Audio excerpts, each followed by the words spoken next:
안녕하십니까. 본틀란TV입니다. 한동훈 검사장의 수사 업무 복귀 여부에 관심이 모아지고 있습니다. 그 배경은 크게 5가지 정도로 정리됩니다.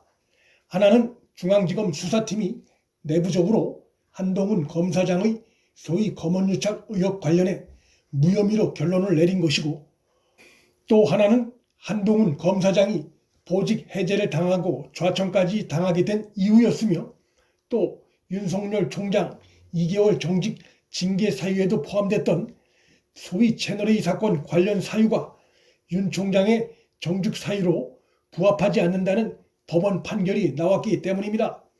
또 하나는 한 검사장 수사 책임자였던 정진웅이 오히려 독직 폭행으로 기소돼 재판을 받게 됨으로써 정권이 한동훈 검사장에 대해 행한 인사 조치의 도덕적 명분이 사라졌다는 것이고, 또 하나는 법원이 조국 안의 정경심에 대해 검찰이 제기했던 15가지 혐의 중 11가지를 인정해 징역 4년의 징역형을 선고함으로써 한 검사장이 대검찰청 반부패 강력부장으로 지휘했던 수사의 정당성을 인정받음으로써 수사검사로서의 그의 능력을 더욱 인정받게 됐다는 것입니다.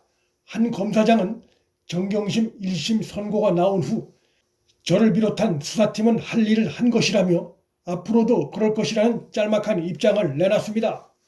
앞서 든 4가지 배경에 더해서 추미애가 사의 표명을 한 상태인 데다 이번 행정법원 판결, 그리고 25일에 나온 대통령 문재인의 사과 발언이 더해져 추미애가 법무부를 떠나는 것은 시간 문제가 됐다는 것입니다.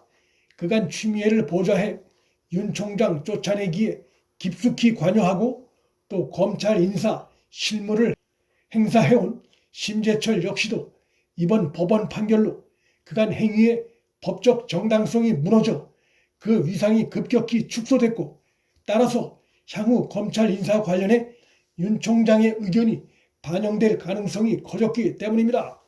추미애 후임으로 누가 오더라도 추미애만큼 독단적으로 인사를 행할 인물은 찾기 힘들다는 것이 대체적인 관측입니다.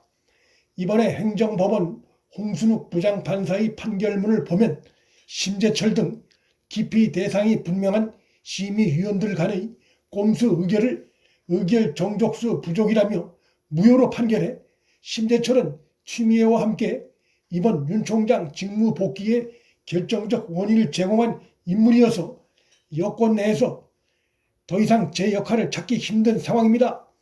한동훈 검사장은 윤 총장의 수사팀에서 함께 일했던 다른 검사들과 달리 지방으로 2차례 좌천됐을 뿐만 아니라 수사 업무에서도 배제되는 등 2중 3중의 불이익 처분을 받고 있는 상황입니다.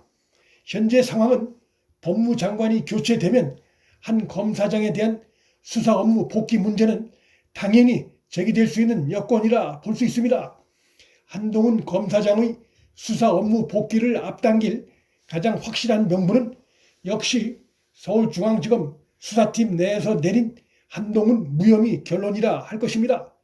추미애, 이성윤 등이 주동이 돼서 지난 9개월간 한동훈 검사장 주변을, 심지어 윤 총장 부부와의 통화 내역까지 샅샅이 뒤졌지만 아무런 단서도 찾지 못했습니다. 추미애, 이성윤이 윤석열, 한동훈에 완패한 것입니다. 수사팀은 이와 같은 한동훈 무혐의 결론을 내리고 지휘부에 보고한 상태였으나 중앙지검장 이성윤이 수사팀의 의견을 그간 묵살해 온 것도 드러났습니다. 이성윤의 이 같은 행태는 행정법원의 집행정지 소송 전론 이전에 한동훈 무혐의가 발표될 경우 징계위가 정직 2개월 사유로 든 4가지 중의 하나인 채널A 사건 수사와 감찰을 방해했다는 윤 총장에 대한 징계 사유가 사실상 소멸되는 것이어서 고의로 결재 시점을 늦춘 것이란 강한 의혹을 받고 있습니다. 언론의 이 같은 의혹 제기에 대해 이성윤은 아무런 설득력 있는 해명을 내놓지 못하고 있습니다.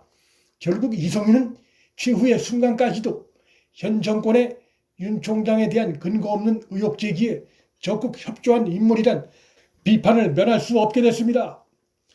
이성윤과 심재철, 박은정 등은 살아있는 권력의 비리를 수사하는 윤석열 총장을 쫓아내기 위해 거꾸로 살아있는 권력에 협조하는 반검찰 행태를 보여왔습니다. 추미애와 한동수 대검 감찰부장까지 포함한 이들 5인은 감찰위원회에서 1패, 직무정지, 집행정지 소송에서 2번째 패배, 그리고 이번 정직 2개월 집행정지 소송에서 3번째 패배를 겪는 치욕을 당했습니다. 검찰 조직의 98%로부터는 불신과 비판을 받고 있습니다. 여기에다 정경심과 윤 총장 관련 이딴 법원의 판결에 불안을 느꼈을 문재인이 25일 윤 총장 쫓아내기로 인해 벌어진 혼란에 대해 사과를 함으로써 추미애를 포함한 추미애 사단은 완전 멘붕에 빠졌습니다. 문재인의 25일 대국민 사과 발언은 그간의 청와대발 스탠스처럼 윤 총장 중징계 결정의 책임을 사실상 추미애 사단에 떠넘기는 의도가 숨어있다 할 것입니다. 한동훈은 윤석열 총장과 함께 현 정권과 추미애 사단의 반대편에 있는 대표적인 검사라 할 것입니다.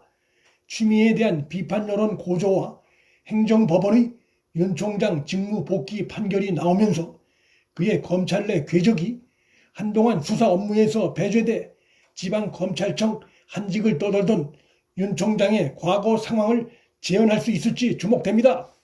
윤석열 총장은 상관의 부당한 지시를 거부하다 지방의 고검을 전전하다 박용수 특검팀에 합류하면서 재기에 성공했고 현 정권으로부터 2차례 부당한 직무 정지를 당했지만 그때마다 오뚜기처럼 다시 일어섰습니다. 윤석열 총장의 최측근 중 한 명인 한동훈 검사장은 대검에서 부산고검 차장검사로 다시 법무연수원 용인분원연구위원으로 그리고 또다시 진천분원 연구위원으로 좌천돼 수사와 무관한 부서에서 업무를 보고 있습니다. 윤석열 총장 복귀와 함께 인사 광기의 시대가 멈추고 권력부패 전문 칼잡이 한동훈 검사장이 조만간 자신의 본업인 수사 업무에 복귀할지 귀추가 주목됩니다. 윤틀란TV 여기서 마칩니다. 구독과 좋아요 방송 공유는 방송 제작에 큰 힘이 됩니다. 시청해 주셔서 감사합니다.